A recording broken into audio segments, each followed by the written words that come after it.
அன்பார்ந்த ஸ்ரீ குபேரன் டிவி நேயர்களுக்கு கிருஷ்ணன் ராஜகோபாலன் காலை வணக்கத்தை அறிவித்துக் கொள்கிறேன். அன்பார்ந்த நேயர்களே,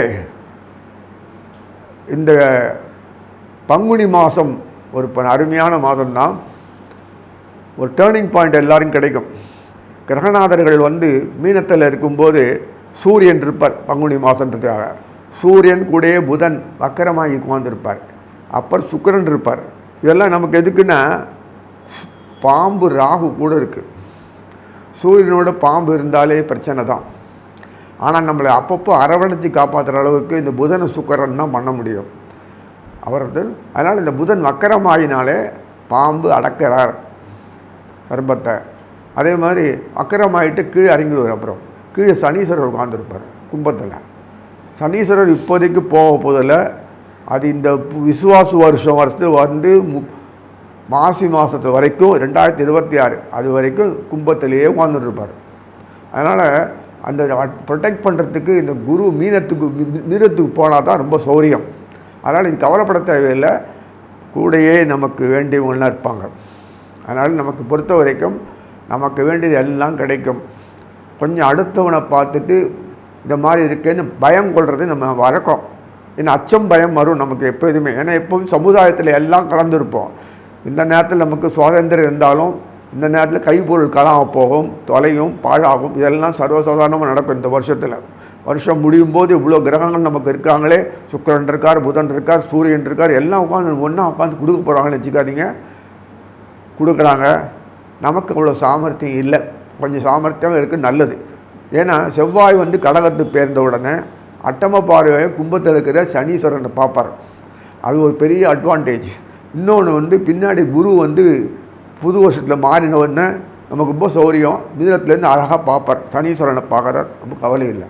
ஆனால் நம்ம பிரச்சனைகளுக்கு ஒரு பெரிய அருமை இருந்ததுன்னா ராகு புது வருஷத்தில் கீழே இறங்கிடுவார். அது வரைக்கும் நமக்கு சனியினோட ராகு பர்மனெண்ட்டாக இருப்பார்.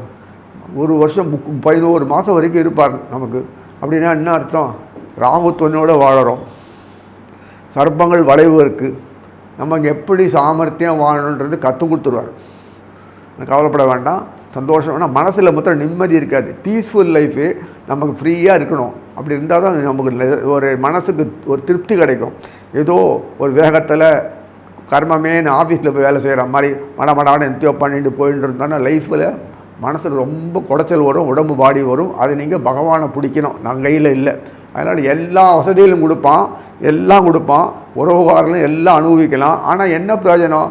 ஒட்டியும் ஒட்டான ஒரு வாழ்க்கையை கொடுத்துட்றானே அப்படின்னு போது கொஞ்சம் கஷ்டமாக இருக்கும். அதனால் நீங்கள் உறவுகாரங்களோட சந்தோஷமாக வாழறதுக்கு உண்டான முயற்சிகளை பண்ணுங்கள். நண்பர்களோட குற்றம் குறைய பார்க்காம இருங்க, அது போதும். ஏன்னா பெருசாக ஒன்றும் கிரகங்கள் மாற்றம் கிடையாது. செவ்வாய் கீழே வருவார், கடகத்துக்கு வருவார். நான் அழகாக பார்ப்பார். பின்னாடி இருக்கிற சூரியனில் பார்க்கக்கூடிய அமைகள் சனியிலும் பார்ப்பார். இந்த ராகு கீழே இறங்கிற உடனே புது வருஷத்தில் அவரையும் பார்ப்பார். ஸோ இத்தனை விஷயங்கள் இருக்குது. குரு மீனத்துக்கு போவார் புது வருஷம். அது வரைக்கும் அமைதியாக ரிஷபத்தில் இருக்கிற குருவும் மீனத்தில் இருக்கிற சுக்கராச்சாரியரும் ராசி பரிவர்த்தனை பண்ணுறாங்க. இதெல்லாம் நம்மளை ப்ரொடெக்ட் பண்ணுறாங்க. சர்ப்பங்கள் இருக்கும்போது இவ்வளோ ப்ரொடெக்ஷன் கொடுக்குறாங்கன்னா அந்த சர்ப்பங்கள் அவங்களெலாம் இல்லைன்னா என்ன ஆயிருக்குன்னு யோசிச்சு பாருங்கள். குரு சுக்கராச்சாரியார் புதன் 2 பேர் தான் சர்ப்பனுடைய கண்ட்ரோல் பண்ணக்கூடிய சக்தி அவளுக்கு இருக்குது, மற்றவங்களெல்லாம் கிடையாது. அதனால் வரும்போது நமக்கு தெம்பு, தைரியமாக நீங்கள் உலகத்தில் வாழ முடியும், நன்னா வாழ முடியும். ஒரு குறையும் இல்லை, பிரச்சனைகள் ஒன்றும் இல்லை. அடிக்கடி சனீஸ்வரர் வக்கரமாகிறது, குரு வக்கரமாகிறதும் பயப்பட வேண்டாம். புது வருஷத்தில் இந்த பங்குனி மாதத்தில் நமக்கு தெளிஞ்சிருப்பே, நமக்கு தெளிவாக கிளியராக புரியும். அதனால் ஒரு பிரச்சனையும் கிடையாது. எல்லா தெய்வங்களையும் ஆராட்டுங்க, ஒன்றும் விடாதீங்க. ஏன்னா நமக்கெல்லாம் அவங்களெல்லாம் கூட இருக்கிறதுனால நல்ல தைரியமாக வாழ முடியும், நிம்மதியாக வாழ முடியும். இவ்வளோ காசு இருந்தாலே வாழ முடியும். எனக்கு அந்த அளவுக்கு நமக்கு கொடுத்துருக்காரு. ஏன் நம்ம நாட்டில் பார்த்தா பணத்தை நூண்டு கொடுக்குறாரு, ஒன்றுமே கொடுக்க மாட்டேன்றாரு. நம்ம எப்படி வாழறதுன்னு கேட்பீங்க. மற்ற நாட்டில் பணத்தை கொடுத்துட்டு நாசமாக வச்சுருவார். நமக்கு அப்பப்போ குழந்தைகளுக்கு கொடுக்குற மாதிரி கொஞ்சம் கொஞ்சமாக கொடுத்தா தான் அவரோட ஒரு ரேப்போர்ட் இருக்கும் பகவான்கிட்ட. வேறு ஒன்றும் இல்லை. நீங்கள் பேங்க்கில் பணத்தை போட்டப்போ ட்ராப் பண்ணிக்கிறீங்கள, சேஃப்டி செக்யூரிட்டி தேவையானது மட்டும் எடுத்தால் போதும். அந்த நிம்மதியை பகவானே அப்பப்போ கொடுப்பார். ஏன்னு கேட்கறதுக்கு நமக்கு அதிகாரம் கிடையாது. நம்ம நாட்டை பற்றி இப்படி தான். இனி ஒவ்வொரு இதுவாக பார்ப்போம். அன்பார்ந்த ரிஷபராசி நேயர்களே, பங்குனி மாதம் அப்படின்னு பார்க்கும்போது அந்த மார்ச்லேருந்து ஏப்ரல் வரைக்கும், மார்ச் 15 ஏப்ரல் 13 வரைக்கும் உள்ள காலம்தான் உங்களுக்கு பங்குனி மாதம் சொல்லக்கூடியது, குரோதி வருஷம். ரிஷபத்துக்கு பொறுத்த வரைக்கும் லாபாதிபதி குரு அட்டமாதிபதியாக இருக்கலாம். ஒருத்தர் மறைஞ்சிருந்தார்னா நமக்கு மறைஞ்சிருக்கான்றதுக்காக நம்ம அவர் மறையில, நம்ம அந்த மறைப்பிலேருந்து வெளியில் அதை பார்க்கணும். அதுதான் சுக்கராச்சாரியார் மீனத்திலே உட்கார்ந்துட்டு குரு ஜென்மத்தில் உட்கார்ந்துருக்கார். ராசி பருவத்தை இல்லையா, எவ்வளோ யோகம் கிடைக்குது தெரியுமா உங்களுக்கு. அங்கே குரு அவருக்கு சுக்கிரனுக்கு இங்கே இருக்க பலம் அளவுக்கு சுக்கராச்சாரி குருவுக்கு அங்கே பலம் உண்டு. கவலைப்படவே தேவையில்லை. என்னதான் இருந்தாலும் நமக்கு பொறுத்த வரைக்கும் மனிதம் உங்களுடைய ஆற்றலை வெளிப்படுத்தி பெரும்பாலுமே கலையின் தொடர்புள்ளவங்க தான். அது என்னதான் இருக்கட்டும், டெக்னீஷியன் ஊயவர் யாராக இருந்தாலுமே சுபத்தில் பொறுத்தவரைக்கும் கலை தொடர்புள்ளவங்க தான் இருக்க முடியும். எதை தொட்டாலும் ஒரு ஆர்டிஸ்ட் ஒரு ஹேண்டாக தான் இருக்கும் அவங்களுக்கெல்லாம். எதை பேசினாலும் ரசிக்கிற மாதிரி பேசுகிற மாதிரி இருக்கும். எது தொட்டாலும் அன்பான சாத்வீகமானது, ரிஷபம் ஆத்வீகமானது. அந்த ஈஸ்வராச்சாரியுடைய கண்ட்ரோல் பேனலில் இருக்கிறதுனால சூரியனாக இருந்தாலும் அந்த கம்பீரம் கௌரவம் பார்த்தா அட்ராக்ஷன். அதே மாதிரி சந்திரன் பார்த்தா கேட்கவே வேண்டாம், ரொம்ப அது ரோகிணி அங்கே இருக்குது, எப்படி இருக்கும் பார்த்துக்கலாம். அதே மாதிரி விகுசிஷம் செவ்வாயிலேயே ரொம்ப டேஸ்ட்டு உணர்ச்சிகள் அதிகமாக அனுபவிக்கக்கூடிய ஒரு ரசனை இருக்குன்னா தேன் மாதிரினா மிருகசீஷன் தான். அது ரிஷப மிருகசீஷம் அவ்வளோ அழகாக, அது ஆற்றல் அவ்வளோ அழகாக. இது பேசுது பாட்டு குரல் வலைகள்லாம் ரொம்ப அருமையாக இருக்கும். எப்படி பேசினாலும் சரி ரொம்ப அழகாக இருக்கும் எல்லாத்துக்கும். எதுக்கு சொல்கிறேன்னா, ஆர்டிஸ்ட்டு ஒரு கலை நுட்பம் இல்லாமல் வாழ்க்கையே ஒன்றுமே கிடையாது. வாழ்க்கையில் எல்லாம் அசுகின் இல்லை. அந்த பங்குனி மாதத்தில் பொறுத்த வரைக்கும் ரிஷபத்துக்கும் ஏகப்பட்ட யோகங்கள் கிடைக்கிறது. ராசிநாதனே வாலண்டரியாக போய் உச்சமாகி அடுத்த வாலண்டரியாக அந்த குருவை அவங்க வீட்டில் உட்கார வச்சு ராஜ மரியாதை பண்ணுறாங்க. அந்த அளவுக்கு இருக்குது. சூரியன் 12ஆம் வீட்டில் இருக்காருன்னு பார்க்காதீங்க. சூரியனுக்கெல்லாம் 12ஆம் வீடு கிடையாது. ஆக 2 பக்கத்துலையும் பொறுத்த வரைக்கும் சுபர்கள் நிறைய நிறைஞ்சிருக்கு. செவ்வாய் நிறைய ஒரு பிரச்சனையும் இல்லை. உங்கள் முக்கியமான களத்திரமாக இருக்கக்கூடிய செவ்வாய் கடகத்தில் போயிடுவார், வீரியஸ்தானத்தில் போயிடுவார். அங்கே பலமற்று இருக்கிற மாதிரி இருக்கும், அந்நீச்சபங்கம் ஆகிடுவார். அங்கே இருக்கிற 2 சனீஸ்வரன் கும்பத்தில் 8ஆம் பாறையில் பார்ப்பார், பலம் வந்துடும். எவ்வளோக்குள்ள அழுத்தம் கொடுக்குறோமோ அவ்வளோக்குள்ள பலம் வந்துடுது. அதனால் இந்த சனீஸ்வரன் திருப்தியாக பார்ப்பார். ராகு மீனத்தில் இருக்கார். சூரியன் ராகு 0 ஆகிடும். ஆனால் சுக்கராச்சாரியார் புதன் வக்கரத்திலிருந்து நசு நடுக்கிறார். அதனால் அந்த புதன் வக்கரமானி பலமாயிடுது. எதுக்கு பலமானோம் அவருக்கு, பகவானுக்கு அந்த ராகுவை அட்டாக் பண்ணணும். என்னதான் இருந்தாலும் விஷத்துளி துணூர் இருந்தாலும் விஷம்தான். ராகு என்னதான் இருந்தாலும் அரக்கன், அதனால் ஒன்றும் பண்ண முடியாது. அந்த புத்தி அந்த காமிதான் செய்வான். ஆனால் சூரியன் மங்கி போய்டுறது. அதெல்லாம் அதை அவாய்ட் பண்ணுறதுக்கு தான் புதன் வக்கரமாகி காப்பாற்றின்னு இருக்கார். அதனால் ஒரு குறைவன் சுக்கராச்சாரியும் இருக்கார். அப்புறம் கும்பத்துக்கு ஒரு சனியனோடு இருப்பார். ஸோ சனீஸ்வரனோட கும்பத்தில் இருப்பார். அதுக்கப்புறம் பார்க்கும். ஸோ இது பிரச்சனையுமே இல்லாமல் ஒரு புதன் கூட இருந்து வக்கரமாகி குருவோட சுக்கரோட மீனத்தில் கீழே இறங்கி சனியோடு இருப்பார். அப்புறம் மறுபடியும் வக்கரம் முடிஞ்சு மேலே போவார். இதெல்லாம் ட்ராமா அவங்களுக்கு ஆடினாகும். நமக்கு வேண்டியது என்ன இந்த காலத்தில்? சௌரியங்கள். அறிவு வேலை செய்யும். எப்போ அந்த அறிவு வேலை செய்யும், எல்லா விஷயங்களும் நார்மலாக இருக்கணும் தான் நல்லா ஒழுங்காக ஸ்மூத்தாக போகும். கொஞ்சம் அசந்தால் கூட போதும், பிரச்சனைகள் வரும்போது அறிவு உயுக்தமாகிடும். நுட்ப புத்தியோடு பயன்படுத்திட்டு எப்படிலாம் பண்ணால் நிலைமை சமாளிக்கலான்றது வேறு நெகட்டிவ் எஃபெக்ட் வேறு மாதிரி பார்க்கணும்.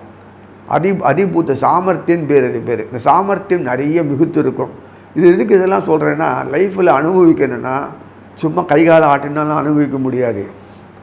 இது சாகரம். அது இந்த சாகரத்தில் இருந்தும்போது சமாளிக்கணும். அது சமாளிக்கிறதுக்கு வேண்டிய திறமை, அறிவு, அந்த நேரத்தில் அறிவு வேலை செஞ்சாலும் சமாளிக்க முடியாதுன்னா you are losing every thing.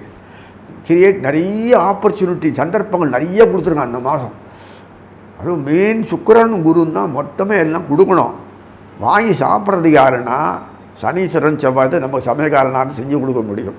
அது ரெண்டும் தொடர்பு இருக்குது. ஆக மொத்தம் நம்ம இந்த பொறுத்த வரைக்கும் எல்லா கலைகளும் நல்லா அனுபவிக்க முடியும், அவுட்புட்டு கொடுக்க முடியும், டைட்டாக இருக்கும், எல்லோரும் சந்தோஷமாக வச்சுக்க முடியும், அதில் நிறைய செல்வங்கள் திரட்ட முடியும்.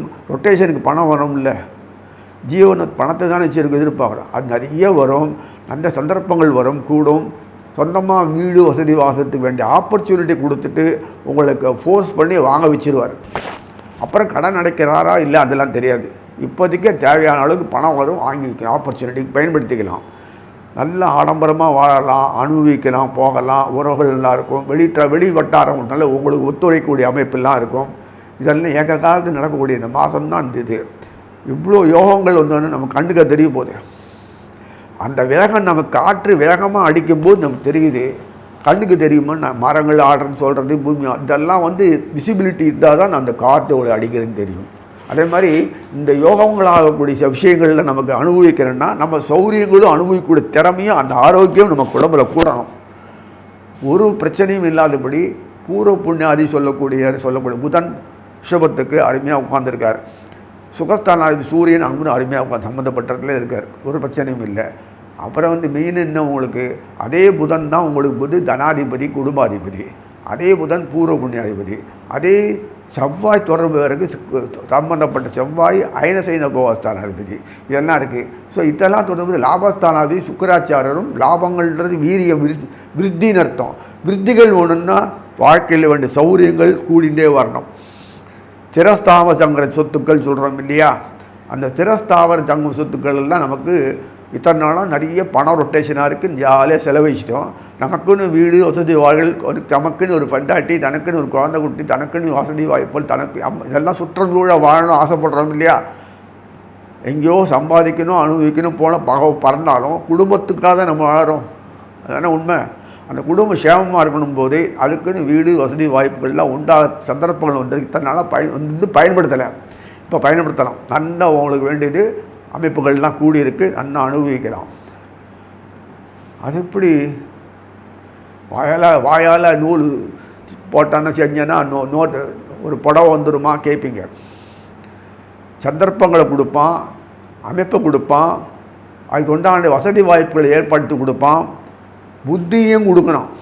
அந்த புத்தி இப்போ தான் வேலை செய்யும். அந்த புத்தி வேலை செய்யும்போது தான் உங்களுக்கு அந்த புத்திக்கு உண்டானவன் யாருன்னா பூர்வ புண்ணியாதிபதி, அதான் புதன். புத்தி ஒழுங்காக ஒர்க் பண்ணணும்னா ரெண்டாம் வீடு சொல்லலாமே கிடையாது. புத்தி வேணும்னா பூர்வ புண்ணியம் ஒன்றால் தான் புத்தி ஒர்க் பண்ணணும், இல்லைன்னா மாட்டி விட்டுருவான். புத்தி வேலை மாதிரி போய் you're losing the opportunity everything, அதுதான் பிரச்சனைக்கு உண்டாயிடும். அந்த புத்தி அழகாக வக்கரமாகி செயல்படும் போது அந்த டேக்கிள் பண்ணக்கூடிய ப்ராப்ளம்லாம் டேக்கிள் பண்ணி உங்களுக்கு சாமர்த்தியமாக ஆக்கிக்கணும்ல, அதெல்லாம் செஞ்சு கொடுக்குறாரு. அதனால் நமக்கு ஒரு பிரச்சனையும் இல்லை, ஆரோக்கியம் நன்னாவே இருக்கும். நமக்கு வேண்டிய சௌரியங்களும் நம்மளுடைய வாழ்க்கைக்கு அமைப்புகளும் தனக்கூடி வரும்போது, அதை அனுபவிக்கும் வரும்போது, அதுக்கு ஏற்ற மாதிரி சூழ்நிலை நமக்கு கொடுக்கும்போது மனசு தெளிவாக இருக்கும், ஆனந்தமாக இருக்கும். அப்போது உங்கள் உடம்பு ஹெல்த்து நன்னா இருக்கும். ஓய்வுச்செல்லாம் உழைச்சி பணம் சம்பாதிச்சு இவ்வளோதானா செஞ்சு கை கெட்டது வாங்கிட்டாய் போனால் மன உளைச்சல் வரும். அந்த மன உளைச்சல்னால்தான் சரீரம் பாழாகுது. காலதாமதம், சாப்பிட்றது இஷ்டத்துக்கு கொள்வது, எத்தையோ சாப்பிட்றது கொள்வது, எதையோ பேசுறது, சமாளிச்சுட்டே இருக்குது வாழ்க்கை. சமாளிச்சுட்டே இருந்தால் வாழ்க்கை வந்துடுமா? நமக்கு வேண்டிய காரியம் ஆக மாட்டேங்குது, காசு வர மாட்டேங்குது, என்ன செஞ்சால் வரும்னு மனப்புழுக்கம் வந்ததுன்னா இதெல்லாம் கிளியர் ஆகிடும். அப்போ ஹெல்த்து நன்னா இருக்குமா இல்லையா? நன்னாயிடும். பசங்க குழந்தைகள் சொல்கிறபடி கேட்கும், வீட்டில் எல்லோருமே சந்தோஷமாக நல்லது பேசிகிட்டு இருப்பாங்க. தெய்வீக விஷயங்கள் அதிகமாக பேசக்கூடிய பங்கு கொள்ளக்கூடிய மாதம் இதெல்லாம். நம்ம தெய்வீக சுற்றுலாக்கள்லாம் போங்க, ஜாலியாக குடும்பத்தை அனுபவிங்க, நல்லா சந்தோஷமாக. அதனால் வியாதி ஓட்டல்லாம் எல்லா காலத்துலேயும் வியாதி நோக்கங்கள்லாம் இருக்கும். நமக்கு படுத்தாமல் இருக்கும், கட்டுக்கு அடங்கி இருக்கணும். கடன் உபாதை கட்டுக்கு அடங்கி இருக்கணும். இதெல்லாம் நமக்கு ரொட்டேஷனுக்கு பணம் அணைச்சிட்டே இருப்போம். ஒரே சமயத்தில் பணத்தை கொடுத்து கடன் அடைக்க போகிறதில்ல. நம்ம கைக்கு அடங்குற மாதிரி கடன் இருந்தால் நமக்கு திருப்தியாக அடைக்கும் நம்பிக்கை வரும். அதெல்லாம் இந்த மாதம் நிறைய வருது. ஆப்பர்ச்சுனிட்டி நிறைய கொடுத்ததுனால பயன்படுத்தக்கூடிய புத்தியை கொடுக்கக்கூடிய அந்த மாதத்தில் நல்லபடியாக பயன்படுத்திக்கணும். அது மேலும் மேலும் விருத்திக்கு வரும். குழந்தைகள்லாம் விருத்திக்கு வரும்.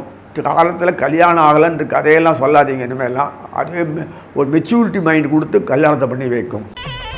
ஸ்ரீ குபேரன் டிவியை பார்த்தமைக்கு நன்றிகள். மேலும் இது போன்ற தகவல்களை தெரிந்து கொள்ள ஸ்ரீ குபேரன் டிவியை சப்ஸ்கிரைப் செய்யுங்கள். மறக்காமல் பெல் ஐக்கானை கிளிக் செய்யுங்கள்.